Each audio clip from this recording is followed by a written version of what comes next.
Welcome, folks, to another episode of That's Anita Live, the talk show dedicated to providing emotional healing to help you create a happier life. This week, we're talking how to help Black men heal. My guests are the co-founders of Black Men Heal and are here to educate us on the differences between how men versus women go through the healing process. Taz is a licensed professional counselor and a marriage and family therapist. She runs her own private practice in the Philadelphia area and is passionate about removing the stigma around mental health. Kavana is a licensed marriage and family therapist who services the greater Philadelphia and Delaware area. She currently serves as a full-time clinical coordinator at a nonprofit agency in Delaware and is passionate about transforming the lives of people by providing healing in a safe and supportive environment. We all know how important that is. Miss Ann, sitting to my left, is a licensed marriage and family therapist and ordained clergy, watch your mouth, and note to self, and has more than 20 years of experience developing counseling programs. She also runs her own private practice, providing services to children, families, and adults. Welcome, Philly, to the show. Thank you. Thank you for having us. Well, thank you for coming down and hanging out with me. So how is it that you all got together and decided to form Black Men Heal? Well, initially I thought of the concept and the idea around it, I think back in like May. Okay. And the idea kind of stemmed from just like working with men in private practice and realizing that I just wish that all men would, especially Black men, would go to therapy. And, you know, just around the ideas of, there's been a lot of talk of mental health around the crisis around mental health. Yes. But I was like, I want to do more than just talk about it. So initially, I thought I would offer my own pro bono sessions to a Black male. I would kind of just like advertise it. Y'all know what pro bono means, free. Right? That's free.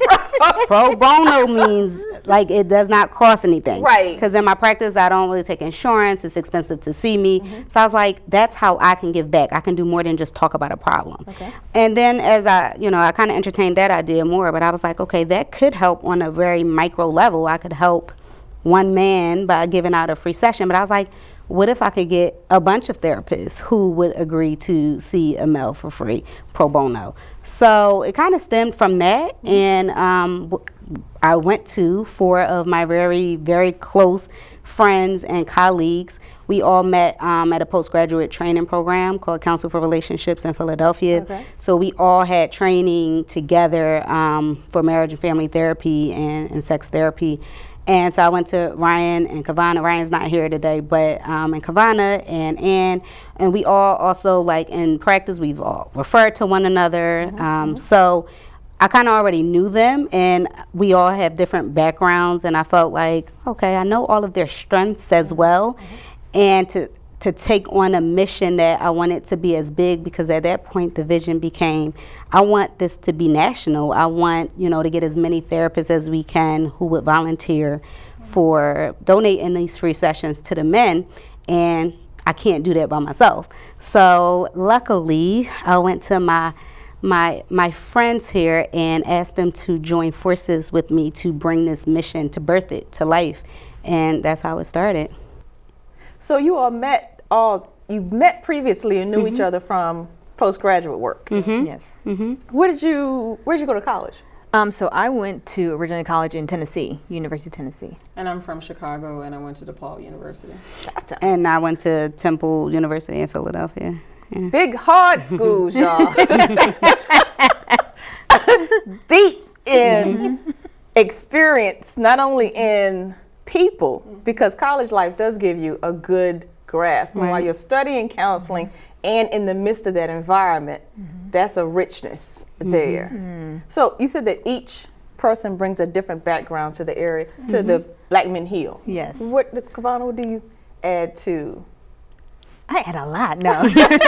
Yes, she does. No, I think each of us, like you said, we bring something, but it's just our personality and then our passion and a purpose behind it, you know? So my story in being passionate about it, when she brought it to me, I'm like, yes, because I've already been thinking about ways that we can help men heal. But mine was different in regards to experiences that I've had in the counseling sessions. You know, I worked with, give an example, I worked with a couple where they were dealing with infidelity and they'd gone over it. They got past it, and I noticed that the husband still hadn't forgiven himself.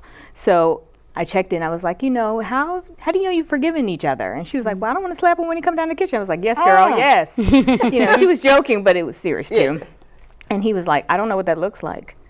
And I was like, you know, forgiveness is in the repair, right? So when you decided to step through that door to do this process with your wife, you started it, and it blew his mind because it was concrete for him as a man. Like there's steps to it, and I was like, I need to do a panel about this because men need to talk about this. So even, and this is like a year ago, remember times I'm talking to you about it, I had already started that process. So it was like, yeah, I'm passionate about this. So when she came to me, I was like, oh, yep, this is the piece I bring. Wow. And then? So I'm a little different I think I'm the oldest of the group, and I started out in business. So I have an MBA. I was in corporate America, and then asking God what my purpose was led me to here. But for me, there are a couple things that drew me to this. One, in my own personal family, a lot of the men in my family suffer from mental health. And as I reflected back on how we dealt with it, right, it wasn't really dealt with, right? And so, you know, they did whatever they did, and we in the family hid or dealt with, or however they dealt with it. And so when I came into the profession, I tend to speak male language a little bit better than a lot of women. I relate to men, so I've been told by men. And so a lot of my practice was men. And I remember, this is when I knew, okay, I clicked. A young man who was in his late 20s, who used to be a drug dealer, came to my office, and his parents were paying for it. And after the first session, he said, no, he's a street guy, right? And he's like, I did not believe in therapy. I didn't know what this was going to be, but I like you, and now I believe in it. And so I know that black men, can get help, and so here I am. What are the differences? What is so special about this whole men heal mess? what are the differences between the way, just in general, men heal versus women?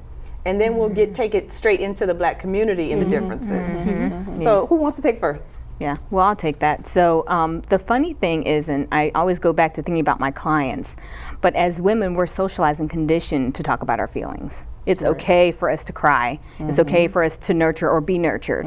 Men were initially suck it up. I didn't know boys could cry until I was like 12. I mean, seriously, I didn't know they had that ability. So one, I would say women were naturally inclined or conditioned to automatically to say, oh, it's okay for me to express my feelings. Men are not. So that's the one big difference, that this disparity. When they come in my room, I just even have to teach them the language around emotion or even identify it. So that's the biggest difference. Yeah. And I was also going to add to that, I don't think women get judged or shamed for expressing their feelings. I feel like men have this mask that they have to wear, and it's a really lonely and isolating mask where they have to uphold to these ideas or ideals of what it means to be a man or masculinity, and then that prevents them. And that idea, unfortunately, we have it all wrong in our society, that we think that being vulnerable is weak, because being vulnerable is not weak. Being vulnerable, I know for me personally, is one of my hardest gripes that I work with. It's actually not easy to kind of step out onto a ledge. It's full of risk, you know, and so I think the idea that being vulnerable is weak has been a part of the conditioning of men and masculinity, and I think it's unfortunate, and I hope that we will start to chip away at that false idea. Absolutely. And just to piggyback, so what they do is, because the misnomer is that men don't have emotions, right? all human beings have emotions. And so because of this, now there's this new term called toxic masculinity. What they do with that is that they become aggressive, right? Okay. So that's why they play football, or they get into boxing, or they become aggressive with women, or they buy cars and they drive fast. And a lot of times, or they have addictions, and a lot of times that is to cope with these emotions that they're told that they're not supposed to have. Okay. Right? So when I had my son, obviously I was totally against it. You can cry, right? Real men do cry. So what is toxic masculinity? So the term toxic masculinity actually came out, this whole Me Too movement, hashtag Me Too movement, and it's this, what we're talking about, this sort of masculinity that says that men have to be a certain way. They have to be macho, they can't show emotion, they can't be vulnerable. When you do that, you create a toxicness, right, within ourselves, because when we keep our emotions down, we know what happens to that, right? They have to come out some way, right? And so one way or another. One way or the other, they're going to come out. And so men are also not taught how to communicate. And so they yell, they scream, they hit, So they does throw. toxic masculinity have anything to do with chivalry? No. Yeah. I think those are two actually opposite. Yeah. Chivalry is are men gentleman, who right. can tap into who they are and understand that it's okay, right, to be emotional. And it's interesting, if we go back maybe 20 years ago, there's this, they came out with what they call Metro, right? Metro man, the Metro man. I don't know if you're familiar with that term. And so Metrosexual. yeah, so those are the men who are tapping into their they can talk about their emotions, but in reality, all men need to be metrosexual, right? Because we all have emotions. Yeah. It was a personality and a dress code that went along with it. It was. I remember it. I remember it. Yeah. Yeah, Yes. Man purse. Yes. And then society changed to it because small example, the store Express, if you're familiar with it. At first, it just started as a women apparel store, and then when metrosexual became the thing, it was The acceptable skinny pants. for a man to be okay. I need to be a little bit cleaner, fresher, So yeah, it's interesting how we're really conditioned and socialized around things, and don't even realize it because it's layers and layers and layers. So of I guess all of the different ethnic groups, why do Black men need a specific group to identify them, to help them understand there is a healing process for you? It's a great question. First, let me say, because we're all therapists, and I also have a very, very diverse practice. I don't just see Black men or Black clients for that matter. But why Black men? Because I believe truly that Black men are one of the most disenfranchised populations. You turn on the TV, you turn on the media, I just feel like the stereotypes, the very unique cultural, racist things that they have to deal with, specifically from the media, from the police. I mean, Black men are losing their lives. And that's not happening to other groups of people. So why Black men? I mean, in addition to, we're obviously women of color as well, but I feel like it's a big crisis in the Black community, and I still personally subscribe to the idea that men are the head of the community and head of the household. And I feel like Black men are being ripped from that role and not being upheld to that role and not supported. Like, I want to lift them up, and I feel like everything else just kind of tears them down. And then the other thing is, so we made Black Men Heal a nonprofit because I also thought about the fact that most resources go to women programs, youth programs. So if you think about it, like women, I feel like we kind of are doing the damn thing, to be honest. Like, I feel like women, we come together for all types of networking events, for brunches. We have so many different events that we support each other, right? Men don't have that same space. They haven't come together in that same way. Other than the black fraternities, you know, there's not really that many, you know, black male-oriented groups that actually are helping men come together. And our logo for Black Men Heal is Healed Men, Heal Men. So the whole concept is that by us helping to heal one man, that man will then reach back and create a safe, vulnerable space for another male. So we're kind of the vessels of a program, but you know, this is not really about us. It really is about men. So I actually feel proud and honored to be able to serve men. Do you think some of the gains that we've made in the last 10, 15, 20 years has, I guess, hurt that process? Because they used to have barbershops, they used to have the locker room, they used to have their own golf courses. But now, all of that is being broken down to include everybody. So it's not just a male locker room anymore. There are female commentators that go into that locker room. It's not just the barbershop anymore, because now you have the barber and the beautician all under the same roof. It's not just the, you know, the male golf club anymore, because now, you know, women are, I want to say infiltrating, but joining those same clubs. Do you think that has helped or hurt the process that men had to actually heal? I think it's a balance. I don't think it's really hurt it, because I feel like, again, they've already been conditioned to respond in a certain way. So if I was in the barbershop, if I was in, you know, whatever, the golf club, and we're still together, they still are going to interact based off of what they know to do.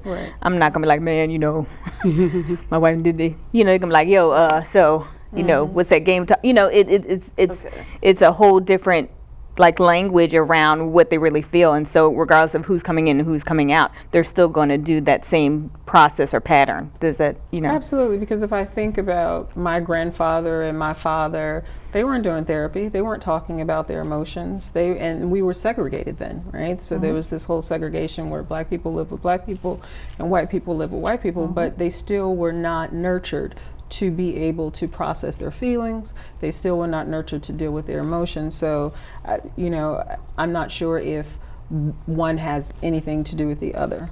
So what we are espousing is that it's okay, right, for men to talk and say that they're sad. It's okay for men to say, I'm depressed and I need help. It's okay for men to say, I don't understand, and seek out help. And why I just kind of want to touch on what Taz said, in addition to us being women of color and also believing sort of, you know, we are missing strong men within our communities. So our communities are falling apart, right, because of the lack of the man, right, because of the lack of the father. One of the things that I despise is when women say they can be children's fathers. You cannot. You can never be a man. You can I'm the mother never. and the father in my house. Absolutely. There's no such thing. Just like a man can't be a mother, right? So in the argument, and where people, I mean, this argument goes through the roof, that a woman can raise a man. You say to that? So women do raise men, Okay. but that's not my point, because I have a male child. Okay. He's 19 years old. What I have raised and what I have given him are, here's what character looks like, right? Here's what love looks like. Here's what God looks like. This is what God expects of you. What his father gives him, right, is, as a man, how do I process all the things and my character and what comes up against me and how that makes me feel as a man. I don't know what that feels like as a man. I don't, because we are biologically different. Our mind is different.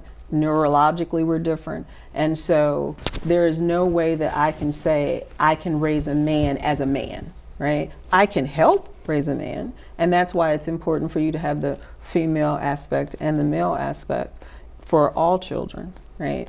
But no way can a woman be a father. And with that, we'll be right back after this to discuss how is it that the women in the community can help Black men heal. .com/ebook.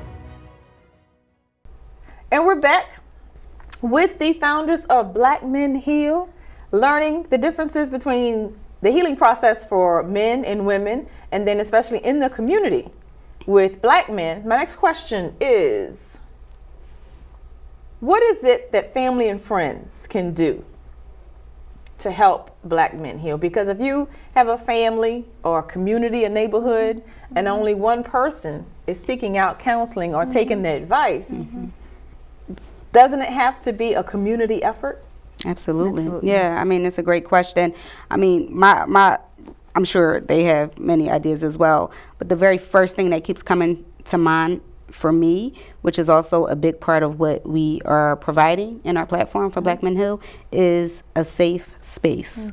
Like, I think of safety a lot when it comes to men, because they don't feel, this is not a safe world for African American men. This is not a safe place. For a lot of men that I hear from in my practice, even their own relationships don't feel safe.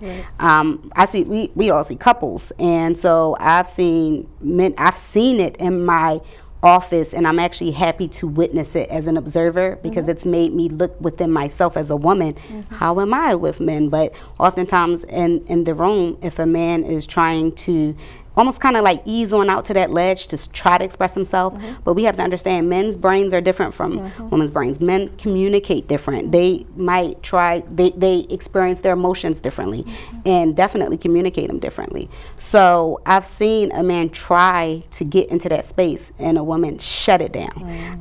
I've seen this before, and I'm like, wow. And so it's really made me look within myself too, because we do communicate different. And as a therapist, when I work with men, I realize the reason why I am able to help men is because I don't have any expectation of them.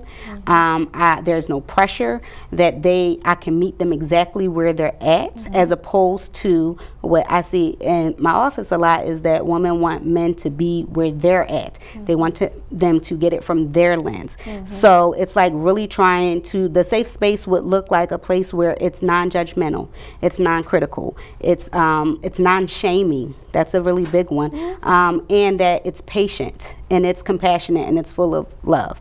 So it's an unconditional safe space.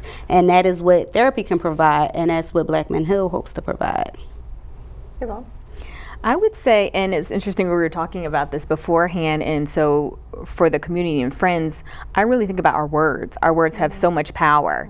And there's a picture that I see often where it's a parent and it has like these spout of words going to a child's head. But we don't think about even how we relate to each other as adults. So I'd say, let's really be mindful of our words. There's power in the tongue. There's power in what we say to each other. So let's be mindful of that, of what we're speaking into. I can speak power, or I can speak death into you. So I would say definitely think about what you're saying, what you really mean. So let's say one of the guys in my neighborhood said he was getting ready to go to his therapist appointment. And I was like, what? Right. You going to see what you going to see? What? You need a shrink? Right. You can't handle what's going on out here in the hood? What's up with you? Right. With those words, Yes. as negative as they are, what should that person's response be? Again, with the language, I get it, because that's going to be our automatic response, because again, we're conditioned in the Black community. We don't go seek help outside, right?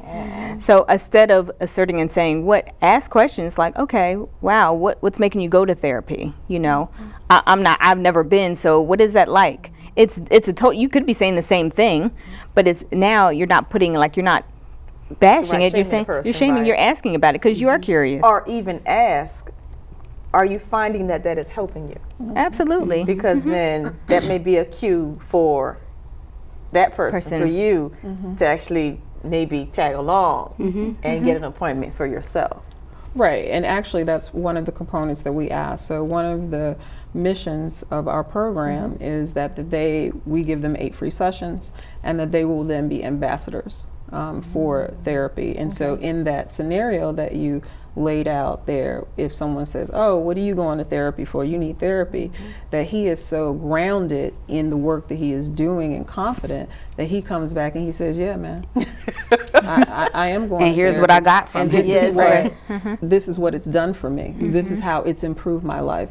This is how I'm different. This is how my family's different. This is how I'm relating to my children differently, or to my children's mother, or my spouse, or my partner.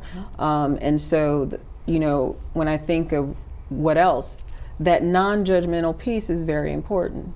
And because we come from a community that has been very secretive, but I know that secrets kill, right? And I don't mean physically.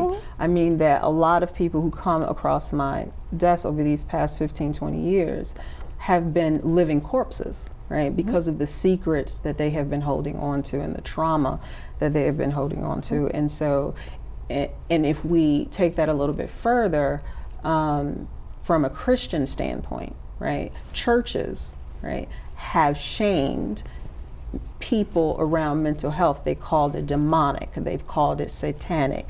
Child, just pray about it. Exactly. Or here's some scriptures, right? And so really, if you read the Bible, it's antithetical, because in the Bible, God talks about counseling. In the Bible, God talks about going to get help. In the Bible, God talks about leaning on one another.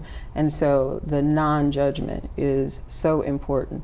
And if we look at statistically, our black men are now committing suicide at a much larger percentage than they've ever committed suicide before. And so if that does not alarm our community, if that does not shake some trees and say, we have to do something different, and that's where black men heal. And hopefully nationally, that will be change. And suicide is happening younger Yes. and Yes. younger. Yes. Yes. Do you all ever get pushback to say, well, you can't understand my problems, you're a woman? Hasn't happened at all. You know what's interesting too? The men, like, so on our application, one of the things we ask the men is like, do you have what can you imagine if they haven't had therapy before that you're looking for, that you want in a therapist? And we have 14 men that have come through our first trial. None of them said, I want to make sure I don't have a woman. Because at the end of the day, I think being able to provide this service, being the vessel, I mean, life comes to woman. Everybody's here because of a woman, right? Because we give life. But it's interesting. So we haven't received any pushback as far as who they want to work with. But I know in my private practice, there's times when I've worked with men, and I actually thought that they would do better. I've wanted for them to have a male therapist. I've suggested it and I've referred it, and they don't always follow through with it. And when I ask why, what they say is, I could never be this vulnerable with another man. So a lot of men, a lot of my personal friends, professional men, call me for therapist referrals, and I'm like, cool, what are you looking for in a therapist? They're like, a black woman. So that's the safest thing, because think about it. When are men the most vulnerable? With their mama or with their romantic partners?